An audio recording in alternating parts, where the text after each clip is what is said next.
Welcome back to another episode of With Love Mama, the podcast. I'm Tanika, but before we dive into today's episode, I just want to say a huge thank you for being here. This podcast was created to feel like a safe space where women can exhale, feel seen, feel informed, and feel a little less alone in whatever season they're moving through. So if the conversations that we've had have supported you in any way, one of the most beautiful ways that you can support the show is by subscribing, leaving a rating, or sharing an episode with another woman who needs to hear it too. It genuinely helps our podcast to grow and reach more women navigating preconception, pregnancy, birth, postpartum, and beyond. So let's get into today's episode. Welcome to another episode of With Love Mama. Today we're going to be talking about something I wish every first-time mum knew before labor begins, because yes, you can understand the phases of labor, but also I want to speak to like the mindset and like what labor can actually feel like, and just like mental traps that first mums do fall into, because there's so much more to it than just the oh my god, okay, my baby brain, it's like 30 seconds in, are we joking? The like physical side of it, there's so much more to it, so I wanted to speak to that today. Things like around the mindset is you don't need to be in control. I think it's a really huge piece that a lot of like first time mums go into birth, and it's wanting that sense of control, right? Because control feels super safe, but I just want you to remember that this is a completely uncontrollable thing. We can't go into this with any form of control, although something that we can do as a first-time mum is you can go into your labor experience, your birth experience, with understanding that if you feel safe, you are able to let go. And safety equals control in a sense, because like I said, you can't control anything, but you can set yourself up to feel safe, because when we're feeling safe, that allows the oxytocin to flow, and it can allow labor to progress in a really nice and natural and beautiful way, rather than you kind of like being in your head. So if you're someone who knows that you're really, really great at being in your head and overanalyzing and overthinking and loving the control piece, which that is totally me too, don't you worry. I am a massive, like someone who just loves like control, in the sense of I love to know what's going to happen, and I feel really safe in that, and that's really great. But I had to learn this for my first birth, and I guess motherhood teaches it to you too, which you will soon to be experience. But it's like reframing it. It's like, where can we take control? And that is in your environment, in your birth support team, in your preparation, so that you feel the safest in the whole experience. It's also really important to remember, like with your mind, is that this is not a stage like this. And it obviously, right? Like you might listen to that and think, well, obviously, but labor isn't something that you're going into to perform. It's a very primal, beautiful experience. It's not polished. It's not somewhere where you have to people please or play into those parts of yourself that may usually, want to like sort of come forward in the sense of like being the perfectionist or being the people pleaser or being all that. And I do have a really great episode, if you scroll back through the subconscious patterns that can come up in birth. I highly recommend listening to that, because I speak to this sort of topic on a little bit of a deeper level. But birth is extremely primal, right? So we want to invite in the most random noises, the most random moves, the mess, the intensity, the cracking it at your partner, the crying and thinking you can't do it. And it's not to say like we want you to feel like you can't do it, but it's just like actually embracing that it's not a performance. It's something that your body actually just does. It's something that your mind moves through. Yes, you're probably going to doubt yourself. Yes, you're probably going to feel like you can't do it.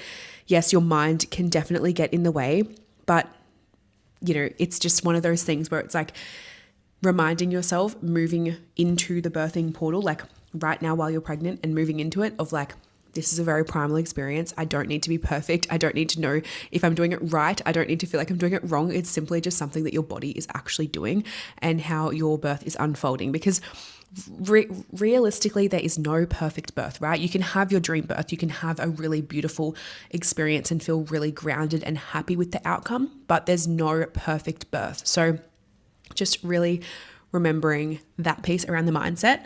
I also would love to just sort of speak to just like the mental traps that I guess like mums like fall into when it comes to labor. Because when we go into this experience for the first time, we can have a lot of different stories and a lot of different projections, expectations, like all of those things, right? And that can play a huge role when we're trying to stay up in our mind and like be like a certain way, because maybe your sister had a birth this way, or your mum has told you about her story, or your best friend or something like that. I don't know. But just remembering that if you're thinking it should be more painful before I go to my birthing space, or you're like waiting for labor to like be like the movies where it's like this crazy, like you're screaming and it's like, oh my gosh, my waters broke, the babies, like all of those things.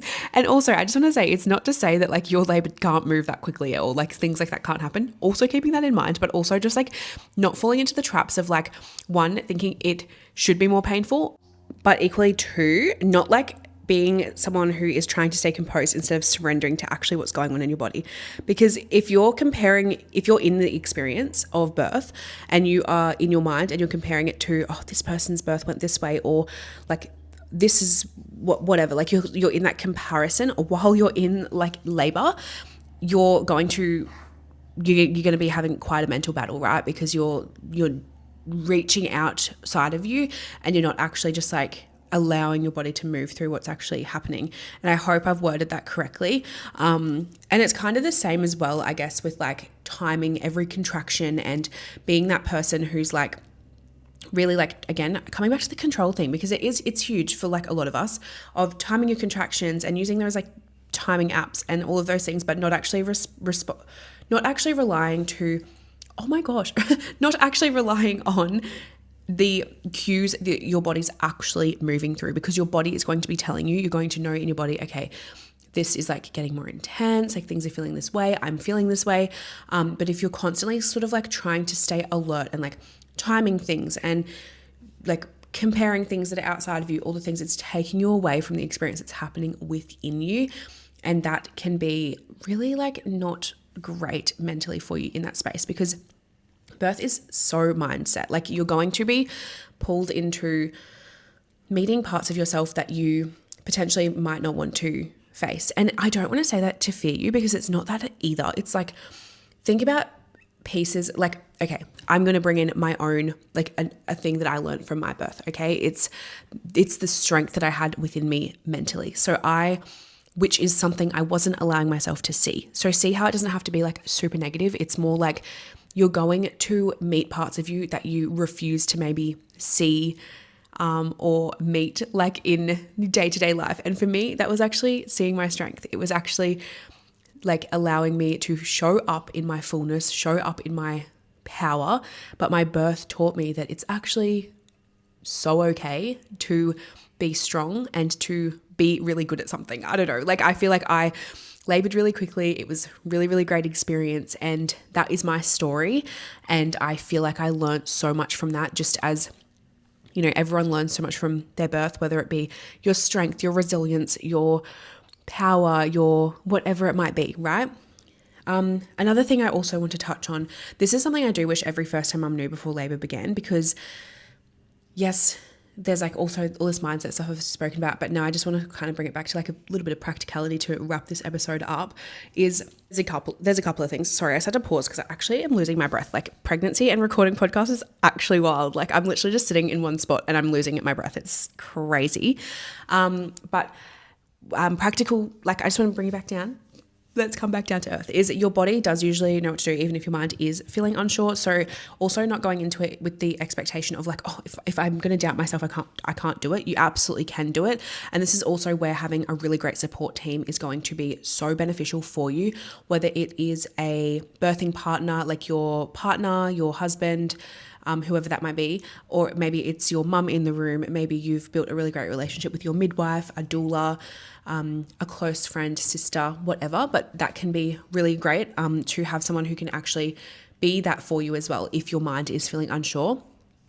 But also another thing is labor does progress really, really well when you're just left undisturbed. So this is why laboring, if you're planning a hospital birth, laboring at home for as long as possible is honestly like a game changing in the sense of lowering the time that you'll be in labor. Yes, this isn't for everyone, but a lot of people feel really safe in their home. So it's kind of like allowing you to just move through everything in your own home. And this is also why I love home birthing, because you don't actually have to transfer, but I understand that's not aligned with everyone's values. So if you are birthing in a hospital, definitely try and stay at home as long as possible, because then you can be left undisturbed. You can really move with your body. You can really go from your lounge room, go to your bedroom, go to your shower, all the things, so that you're progressing as fast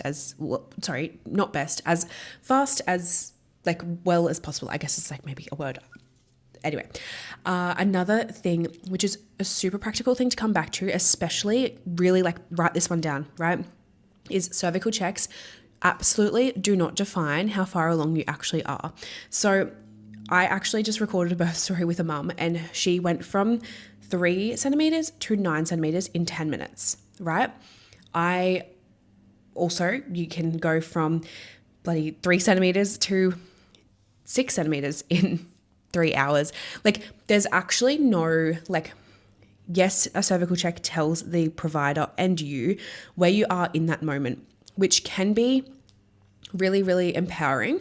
If you thought that maybe you hadn't progressed as much and you just needed that little bit of confidence, that boost of yes, I'm doing the things. But it can also be a bit of a downer, in the sense of maybe you are only 3 centimeters and you've been laboring for 12 hours and you're like, oh my gosh, I'm only 3 centimeters. And again, even removing that, I'm only 3 centimeters, because that's actually still such a great progression. There's so much more that goes into your body's preparing to bring your baby down than just the cervical dilation. So just remembering that. But you can literally go, from this to this in such a random amount of time. So just really remembering that is cervical checks don't actually define how far along you are, and definitely only opt for them if you really feel like they are something you feel would maybe give you that sense of safety in yourself, if that makes sense. But also just remembering that you can opt for, say, a cervical check when you first arrive to the hospital, and then you can also change your mind and decline some for another 8 hours if that feels good. So just remembering that too, you're allowed to change your mind. Cervical checks absolutely don't define how far along you are at all. And yeah, that is pretty much the practical little bits I wanted to bring in. Also remembering that you, if your labor is going differently to other people that you know, or birth stories that you've listened to, doesn't mean your labor is wrong or it's doing anything.